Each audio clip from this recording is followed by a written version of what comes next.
All right, we're going outside the box here, although it might be inside the box, depending on which way this ends up going. But it looks like loot boxes, at least paid loot boxes, might be going the way of the dodo. Let me explain. So, we recently just heard that Belgium has found that loot boxes, and particularly the kind that you spend money on in games like Overwatch and Star Wars, are considered gambling. As such, they are 100% banned from use in video games in their country. But they're trying to go a step beyond that. They are trying to take this ban and expand it to all of Europe. So they have presented their findings on this particular stuff to other countries in Europe, and they're probably trying to get a unified ban on this stuff. Now, the unified ban probably won't happen now, but you could see it within the next year or so if most of the other European countries agree with the findings, or they do their own research and come up with similar information, that the ability to buy loot boxes, regardless of if it's cosmetics or if it's for in-game advantages, is going to be something that is no longer allowed. And that doesn't mean loot boxes will go away as long as you use in-game currency, but they are specifically targeting the spending of real-world money for this stuff. But it could literally end up expanding to just loot boxes in general going away, because if you get rid of the real-world spending part of it, there isn't really a reason to put virtual spending in there, because the whole point of being able to make currency in the game to buy the loot boxes, the reason that companies do this is because eventually you won't have enough currency, and then they'll say, hey, but you can buy some currency for some money. So yeah, without that incentive, there's really no reason to put loot boxes in games anyways. Now, that obviously doesn't mean that loot boxes don't exist in some form. You know, World of Warcraft, largely when you raid, it's based on a loot box type system. You beat a boss, you get a random set of loot distributed amongst, members of the raid through various loot systems. But that's different because that's more of a game mechanic than it is the way that the loot boxes are being targeted now. So that's fine, right? Europe is doing what they do.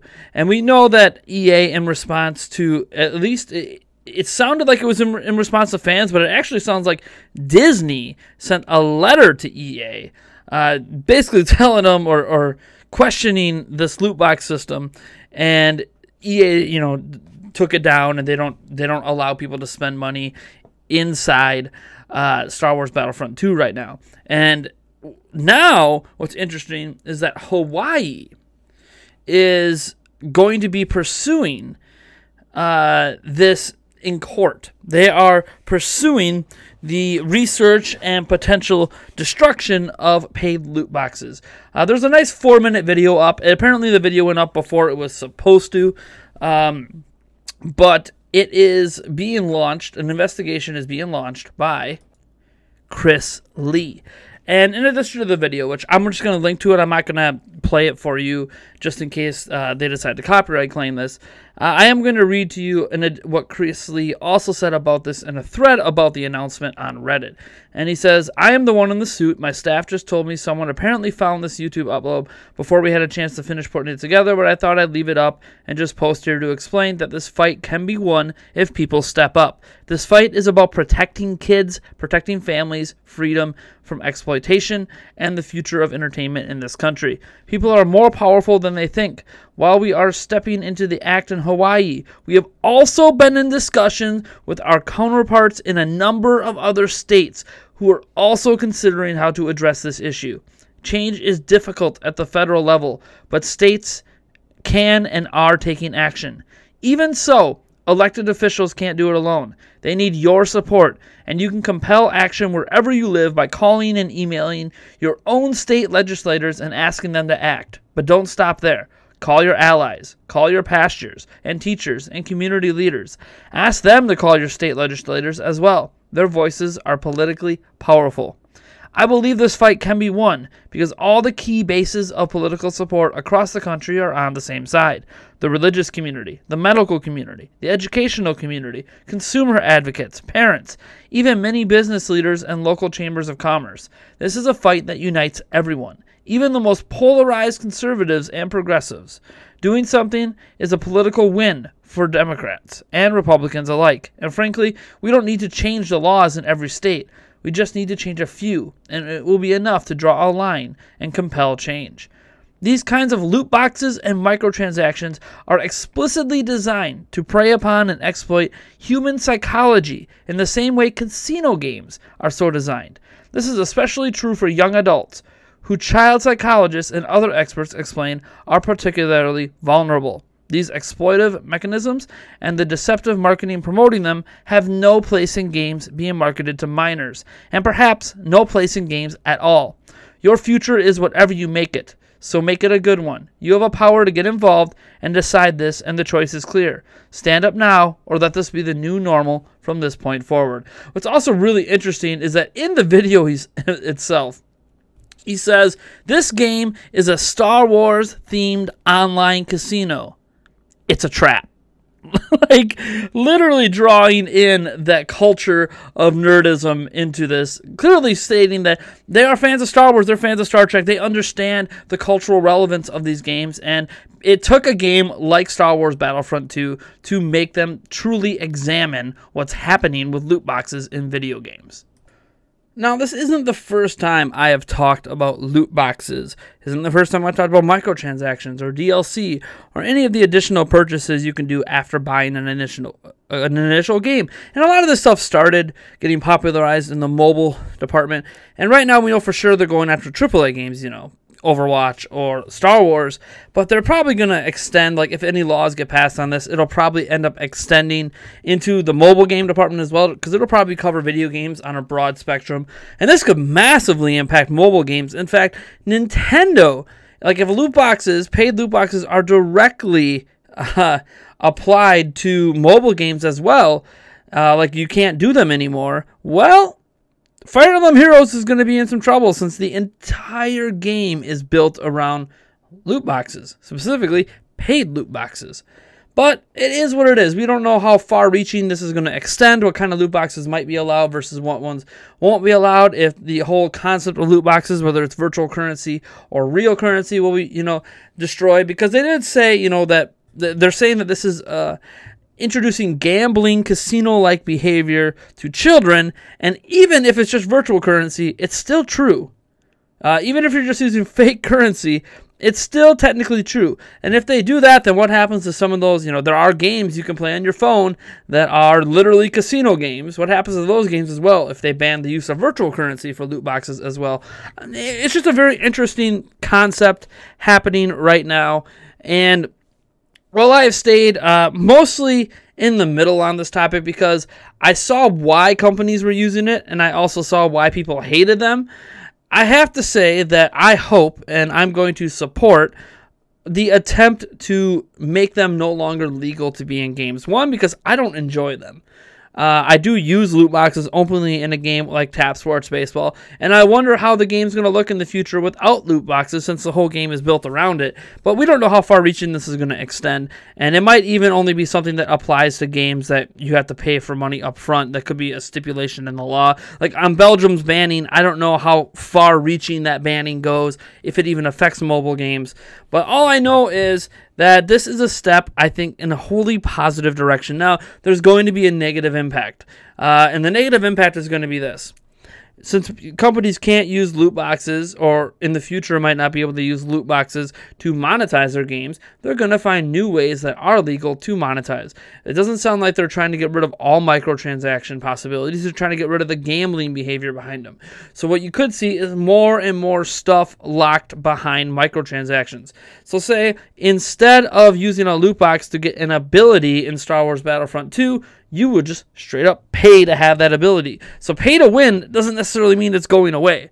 Microtransactions are not going away. All this is doing is getting rid of loot boxes. That's essentially what this guy in Hawaii, who's collaborating with other states, and what Belgium is doing. They are attempting to make the concept of loot boxes in video games illegal, but the companies are just going to find other ways to monetize us. Some of them are ways they're already doing it.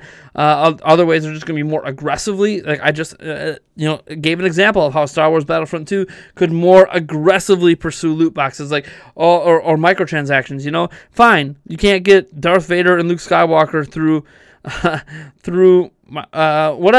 through loot boxes, but you could pay equivalent to what it might have costed in loot boxes in just money to buy those characters. There are ways that EA can work around it, and so can everyone else if they get rid of loot boxes. Besides games like Fire Emblem Heroes that are built around loot boxes, that would require completely rebuilding the game from the ground up, since the whole game is built around it.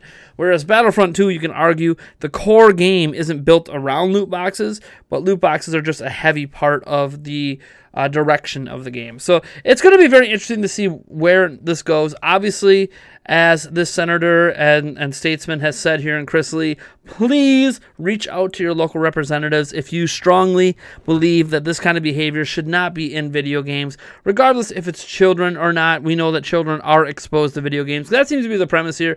If this was only happening in M-rated games, there probably wouldn't be an issue that they would take up with it, but the fact it's happening in games like Star Wars that are targeted towards children, regardless of rating. I think Star Wars Battlefront 2 is actually rated T for teens, but again, teenagers are widely considered to be children as well and not ready to make adult-like decisions. It's one of those things that, if you have been hoping to get rid of loot boxes, forget giving EA credit, forget giving Disney credit for coming after EA. Let's start making this a legal matter. Now, this could be a slippery slope.